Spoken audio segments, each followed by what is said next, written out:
আরিফ ভাই পাইনি, আরিফ ভাই শেষ। আল্লাহ কি কি বলি, আমার দরকার নাই।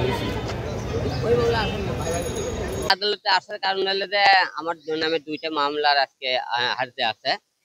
একটা হলো যে আমার নামে একটা সিমি ইসলাম কলি নামে একটা মেয়ে আমার নামে, তারপরে আমার পাশে দেখেন জাহিদ আর আমাদের উপদীপ নামে তিনজন নামে একটা মামলা করেছে, একটা মিথ্যা মামলা, যেটা ইউটিউব চ্যানেল নিয়ে যে আমাদের সম্মানহানি করার জন্য সে আমাদের ভিডিও নিয়ে আমাদের নামে মনে করে কমপ্লেন করেছে, আমরা নাকি তার চ্যানেলে স্ট্রাইক দিয়েছি।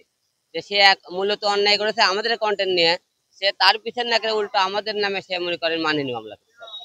এই বিষয়ে আমরা পুরোপুরি আমার লয়ার আপনাকে বিস্তারিত বলতে। আমি একজন ফিল্ম প্রযোজক, আমার নাম হচ্ছে সিমি ইসলাম কলি। আমার একটি ইউটিউব চ্যানেল ছিল, আমি 2016 সালে চ্যানেলটি ওপেন করেছিলাম। পরবর্তীতে 2022-23 এসে নায়িকা অপবিশ্বাস আমার চ্যানেলটি হ্যাক করে নেওয়া যায়।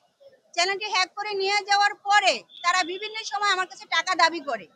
পরবর্তীতে আমি হাতিঝিল থানায় একটি জিডি করি। জিডি করার পরে তারপরও তারা আমার কাছে টাকা দাবি করে। আমি আমাদের প্রযোজক সমিতির প্রযোজক খোরশেদ আলম খসরু ভাইকে আমি জানিয়েছিলাম বিষয়টা। খোরশেদ ভাই অপবিশ্বাসের সাথে কথা বলেছিল, খোরশেদ ভাইকে বলেছে আমার চ্যানেলটা তারা দিয়ে দিবে। পরবর্তীতে দিবে দিবে বলে দেয় নাই। সাইবার ক্রাইম থেকে শুরু করে ডিবি থেকে শুরু করে সব জায়গায় আমি গিয়েছি। সবাই বলছে অপবিশ্বাসকে যে আপনি ওর চ্যানেলটা দিয়ে দেন, ও এখানে লেজ্জ আছে, ও পাও না, ওকে দিয়ে দেন, এই মেয়েটা কষ্ট করে চ্যানেলটি করেছে। পরবর্তীতে হিরো আলমরে গিয়ে অপবিশ্বাস ধরে। হিরো আলমকে ধরার মাধ্যম হচ্ছে প্রথম আমি হিরো আলমের সাথে কথা বলেছিলাম। হিরো আলম একটা লাইভ করেছিল, যখন নাকি হিরো আলম লাইভ করেছে পরবর্তীতে আইসা হিরো আলমকে ধরছে অপবিশ্বাস। ধরে আমার থেকে তারা একটা মোটা অঙ্কের টাকা নিয়েছে। টাকা নিয়ে আমাকে চ্যানেল ব্যাক দিছে। কিন্তু চ্যানেল ব্যাক দিলে কি হবে, তারা আমার ভিডিওগুলো রেখে দিছে। প্রায় আমার 250-300 ভিডিও, নাটক, 3টা সিনেমা, এগুলো সব তারা রেখে দিছে। রেখে দেওয়ার পরে থেকে তারপরও তারা আমার কাছে টাকা দাবি করতেছে, হুমকি দিতে আছে, এটা সেটা মিলাইয়া আমি তারে ফিতা কাটা নায়িকা কেন বলছি, এই কারণে আমার হুমকি তুমকি নিয়মিত দিয়ে যাচ্ছে। পরবর্তীতে এসে আমি 7 ধারায় একটি মামলা করেছি। সে ফৌজদারি কার্যবিধির 107 এবং 117 ধারায় মামলা। সিমি ইসলাম কলি নামে একজন প্রযোজক, উনি আসলে প্রযোজনায় ব্যস্ত থাকেন বলে উনি পরিচয় দেন। আসলে ওনার কোনো প্রযোজনা মিডিয়া ইন্ডাস্ট্রিতে নেই।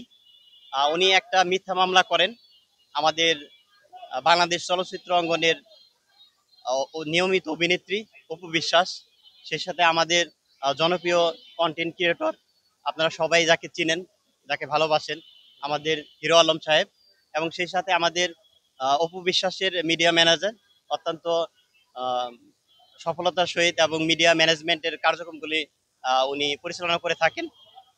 আজকে হাজিরার একটি ডেট ছিল এবং জবাব দাখিলের জন্য একটি ডেট রয়েছে। আমরা যথারীতি 1 থেকে 3 নং অর্থাৎ অপু বিশ্বাস, হিরো আলম এবং জাহিদুল ইসলাম আপন এর পক্ষে আমরা আজকে জবাব দাখিলের জন্য সময় চেয়েছি এবং 2 জন উপস্থিত হয়েছেন, তাদের হাজিরা দিয়েছি এবং অপু বিশ্বাসের পক্ষে আমরা একটি টাইম পিটিশন দিয়েছি, যেহেতু উনি ব্যস্ততার কারণে আজকে আদালতে উপস্থিত হতে পারেননি। এবং আজকে আমাদের কার্যক্রমটা এখানে আমরা প্রপারলি নিয়েছি এবং আদালত পরবর্তীতে বদলিজনিত কারণে চার্জের কোর্ট হওয়ায় পরবর্তী ধার্য তারিখ করবে, সেখানে আমরা আমাদের জবাব শুনানি করব এবং শুনানি অন্তে আমরা বিজ্ঞ আদালতকে আমাদের যে ডিফেন্স রয়েছে এবং মামলাটি নথিজাত করবার জন্য যে সমস্ত প্রক্রিয়া রয়েছে আমরা আমাদের সাবমিশনে সেগুলো বলবো বিজ্ঞ আদালত। সিনেমা প্রযোজক সিমি ইসলাম কলি, ওনার একটা ইউটিউব চ্যানেল ছিল প্রায় 3-4 মিলিয়ন ভিউর।